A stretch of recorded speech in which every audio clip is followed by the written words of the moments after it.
RobotLessRobot.com presents...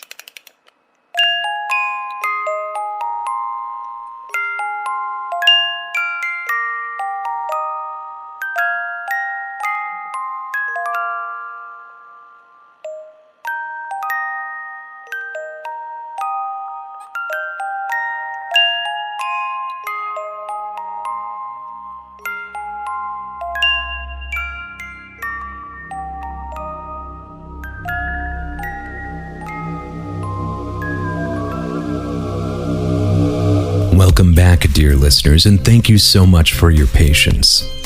My dad passed away last Wednesday, a week ago today from when I'm recording this. And thankfully, I was able to get out there and see him before he passed. And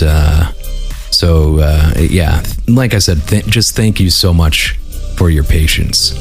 Anyway, back to your regularly scheduled programming. This week we have a story called The Voice on the Radio, found for me by Travis D. I was looking specifically for some shortwave radio number stations kind of stories, and this one fit the bill. Travis, thank you so much for finding this for me. I'm trying to set the stage for a future live stream or something that we can do where you'll see. Anyway, keep an eye on the Patreon, etc. But yeah, this week's story is called The Voice on the Radio. It comes to us from Jaunt 701. I opened the present. What the fuck is this shit? Oh wow, Grandpa, thanks. He pushed his glasses up the bridge of his nose and said, "It's a ham radio, son. I used to have one when I was younger. It's got a 100-mile range, so you can talk to people all the way out in Fairview. Real conversations, not the text messages or emails you all use these days. I'll even let you use my old license and call sign." "Yeah, I'm never going to do any of that." "Sounds great, Grandpa. Let's set it up together." Yeah, cool." He spent 2 hours setting it up, showing me how to operate it, and telling me stories about the other hams he'd met over the years. He switched it on and got in contact with some gruff-sounding dude out in Fairview. They had a lively discussion about how the FCC was oppressing their constitutional rights. I caught a movie with Jeremy, got some free pancakes at IHOP, and turned in early. A mediocre birthday, like always. I have a bad habit of drinking soda before bed, and, as usual, I ended up staring at the ceiling wide awake. I browsed Reddit for a while, but you can only see so many cat pictures before they all start to look the same. I flicked on the ham radio and fiddled with the tuner. Other than the police band, the air traffic tower, and some guy ranting about the Federal Reserve, it was quiet. I sighed, laid back in bed, and started to doze off. That's when I heard it. At first I thought I imagined it. I was in that half-awake, half-asleep state where your thoughts start to play tricks on you. I thought maybe I had started dreaming before I was fully asleep and had hallucinated a sound. A sound like a voice calling through static. I listened for a moment. Nothing. Just a dream. I turned over on my side and closed my eyes. I snapped back awake. There it was again, for certain this time. A voice calling out as if from a great distance. It was coming from the radio. I turned the volume up as far as it would go, but I could still hear only the faintest sound, like someone calling from the bottom of a well. I adjusted the tuner for better reception, but it didn't help. I picked up the microphone and spoke into it. "Hello?" The voice stopped. There was a long moment of silence.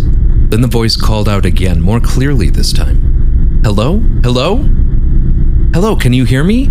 I suddenly felt very stupid.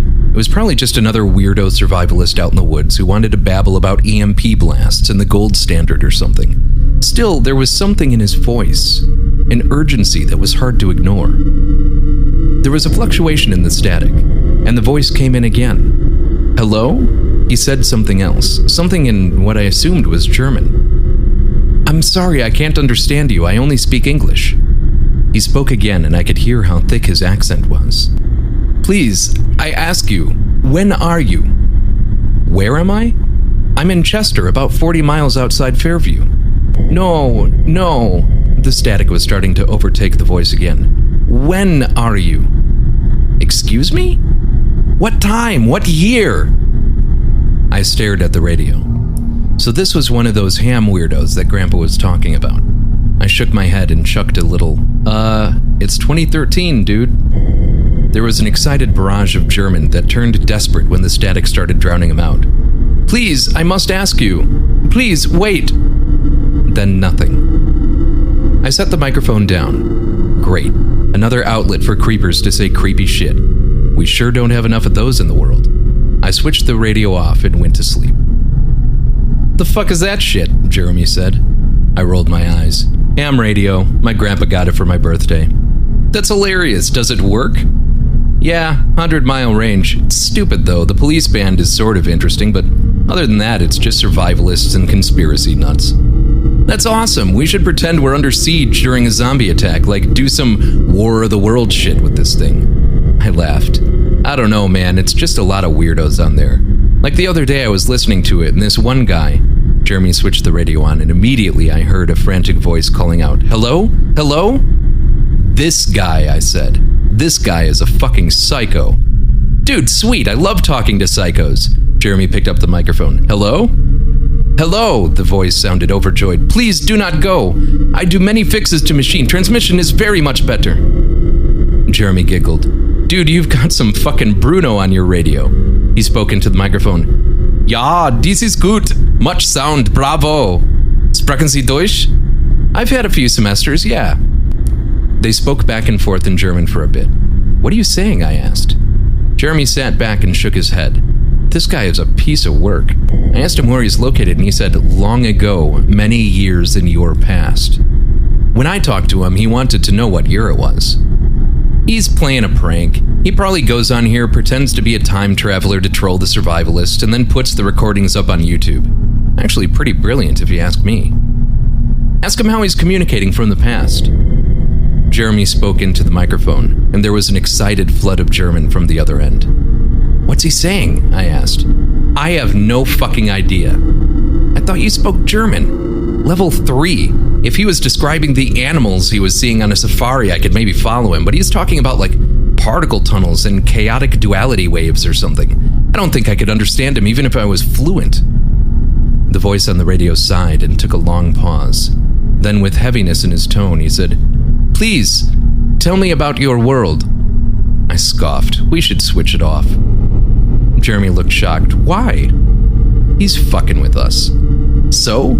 He's doing a great job of it. Don't be such a downer. This is the most interesting conversation I've had in a while, so I say fuck it, let's play time travelers. We told him about our future world. We described airplanes, self-driving cars, space stations, microchips. We tried to describe a smartphone, which was difficult to do with the voice's shitty English and Jeremy's shitty German. He was fascinated by the internet, awestruck by the moon landing, greatly amused when we played some Daft Punk as an example of futuristic culture. Jeremy spent a weird amount of time talking about his Vitamix. And through it all, the voice kept repeating, Beautiful, so beautiful. Okay, enough about us, mein Herr, Jeremy said. Your turn. Tell us about your world. A long silence. My world, the voice said, is very dark. Bad things happening. I do not know how we will escape the shadow. This guy's a great improviser, Jeremy said. Please, my friends, I have a question. It is very important. I must ask you. Jeremy smiled. Sure, man, go ahead. The voice asked something in German. Jeremy frowned. Suddenly, there was a noise like breaking glass from the radio. The voice gasped, 9! 9! There were other voices, angry voices, clamoring and shouting. It sounded like a crowd was in the room, and they were wreaking havoc. Loud bangs and thuds like furniture being turned over. The voices grew louder and louder. There was a tremendous crash. Then silence. I looked over at Jeremy. What the fuck happened? He shook his head. I don't know. Other people were there. They were saying dog, worthless dog, over and over again. Sounded like they smashed the place up. I fiddled with the tuner, but there was no sign of the voice. Jeremy and I sat quietly for a moment. His question, I said. What did he ask you? Jeremy stared at the radio. He said, can they be stopped? Too much soda again. Another insomniac night. I counted the cracks in the ceiling over and over and over. My eyes began to feel heavy at last. A burst of static from the radio made my heart jump. I shot upright in bed and looked over. The static faded out and the voice faded in. He was speaking German quite softly. Anger flared in my chest. I was sick of this. Sick of him and his stupid pranks. I wanted to smash that goddamn radio to pieces. I grabbed the microphone and shouted, "Leave me alone, for Christ's sake! I don't care about your stupid fucking time travel act. Just stop bothering me and leave me alone." But he just spoke over me, like he couldn't hear me at all. His voice was shaky and quiet. I couldn't understand what he was saying, but I could feel a great sadness in his tone. I grabbed my phone and opened the voice recorder. I sat there, listening and recording until he was finished speaking. I sat in silence for a few minutes to make sure nothing else was coming through. Then I switched the radio off. I sent the audio file to Jeremy with an explanation of what had happened. I asked him to translate. The next day at school, he handed me a sheet of paper at lunch. He didn't say anything. He just handed it to me and walked away. It read, "My friends, I do not know if you can hear me. I do not know if you could ever hear me, or if I was imagining our encounter. But I hope you are there. The machine is critically damaged. Perhaps with a great deal of work it could be repaired, but I doubt that I will have either the resources or the time necessary for such a task. I am deeply saddened that we could not speak further. There are so many questions I wanted to ask, so much more I wanted to learn about your world. But please know that, in the brief time we were able to speak, you gave a tired man a reason to continue living. I know now that the madness that has gripped my country cannot be stopped. I tell my son to be strong. I tell him that our people have endured for thousands of years. I tell him that if we were strong enough to build the pyramids, we are strong enough to withstand a few grunting apes in jackboots. But he knows I am afraid too. We are marching forward into a nightmare that will take a terrible toll on all of us. I do not know when it will end. The only thing I can cling to is the fact that somehow our world will lead to yours. I think of your world and I feel something I haven't felt in many years. An emotion almost unknown to the people of my time. I feel hope. For in a world such as yours, a world of such wondrous invention and progress, what use could there be for war? What reason for hunger? What tolerance for injustice? I know in my heart that you have solved the problems that have plagued our species and created a world of enduring peace and unity. I do not know how such a world could spring from the darkness that is enveloping this continent, but I hope that the future is as beautiful as you described it. I hope you have built the world that we could not. I hope you have learned from our mistakes. I hope you treat each other with the dignity and respect that is the birthright of all humanity. I hope you have forgotten the word for hate. I hope that things are different. Goodbye, my friends, from the shadows. Dr. Albert Bachmann, Frankfurt, Germany, November 12th, 1938. A prank, that's all it was. I don't even know why I'm posting this. There's no way it was actually some sci-fi miracle. It was obviously just someone with too much time on his hands playing a big joke on us. He's probably listening to the recordings and laughing at us right now. Just a prank. But I still keep the radio on at night. I'll switch it on as I'm laying in bed, and sometimes when I'm starting to drift off, I'll think I hear a distant voice calling out in the dark. A voice from the shadows, tiny and frail yet full of hope. And I'll sit up in bed and listen. I'll listen for a sound, a word, anything, but I never hear more. Just my mind playing tricks on me. I don't sleep much anymore. Probably because I drink too much soda, right? Right? This week's episode was The Voice on the Radio by Jaunt701, found on the No Sleep subreddit. Thank you to Travis D for recommending this story. As always, our intro and outro music are Coffin by Modem. Our backing ambient music is from YouTube user ThrillShowX. And I, as always, am your narrator, Ryan Schremp. If you'd like to support the podcast, we have a Patreon up, which you can find at patreon.com/creepypodsta. And I'd like to give a shout out to our very first 2 patrons for our first month on Patreon. Thank you so much to Bearded Horror and Travis Davis for your support.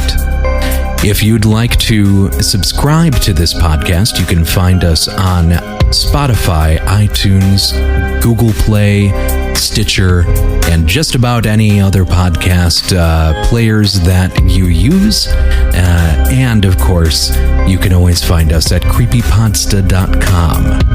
Thank you so much for listening. Hopefully you enjoyed this episode. There's plenty more where this came from. And remember, as always, sleep tight.